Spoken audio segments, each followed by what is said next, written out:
യേശുവിനെതിരെയും ക്രൈസ്തവ സമൂഹത്തിനുമെതിരെയും ഭാരതീയ ജനതാ പാർട്ടി നിയമസഭാംഗം രമുനി ഭഗത് നടത്തിയ പ്രസ്താവനയിൽ ഛത്തീസ്ഗഡിൽ വ്യാപക പ്രതിഷേധം.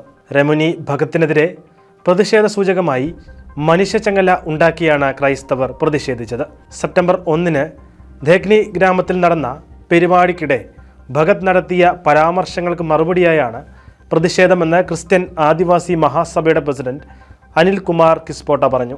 ജഷ്പൂരിൽ ക്രിസ്ത്യൻ കുടുംബങ്ങളൊന്നും ഉണ്ടായിരുന്നില്ലെന്നും വ്യാജരേഖ ചമച്ചാണ് മതപരിവർത്തനം നടന്നിരുന്നതെന്നും ഉൾപ്പെടെ ക്രൈസ്തവർക്ക് നേരെ രൂക്ഷ വിമർശനമാണ് രമുനി നടത്തിയത്. ഇതിൽ വ്യാപക പ്രതിഷേധമാണ് ഉയർന്നത്. ഇതുകൂടാതെ യേശുക്രിസ്തുവിനെയും വിശ്വാസ പരിവർത്തനത്തെയും കുറിച്ച് അപകീർത്തികരമായ പരാമർശങ്ങൾ നടത്തിയെന്ന് ആരോപിക്കപ്പെടുന്ന ഇവരുടെ പ്രസംഗ ഭാഗങ്ങൾ ഏറെ ചർച്ചയായിരുന്നു. നടപടി ആവശ്യപ്പെട്ട നിരവധി വ്യക്തികൾ പോലീസിനെ സമീപിച്ചു. MLAക്കെതിരെ കേസെടുക്കണമെന്ന ആവശ്യവുമായി സെപ്റ്റംബർ 10 ക്രിസ്ത്യൻ സമുദായാംഗങ്ങൾ ജില്ലയിലെ എല്ലാ പോലീസ് സ്റ്റേഷനുകളിലും പരാതി നൽകി.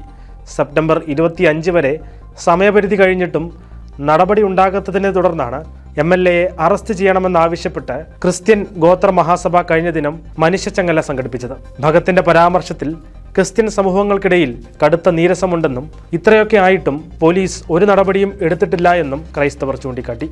സമാധാനപരമായ പ്രതിഷേധം നടത്തിയിട്ടും നടപടിയുണ്ടായില്ലെങ്കിൽ റോഡ് ഉപരോധം നടത്തി പ്രതിഷേധം ശക്തമാക്കുമെന്നും ക്രിസ്ത്യൻ ആദിവാസി മഹാസഭ വ്യക്തമാക്കി.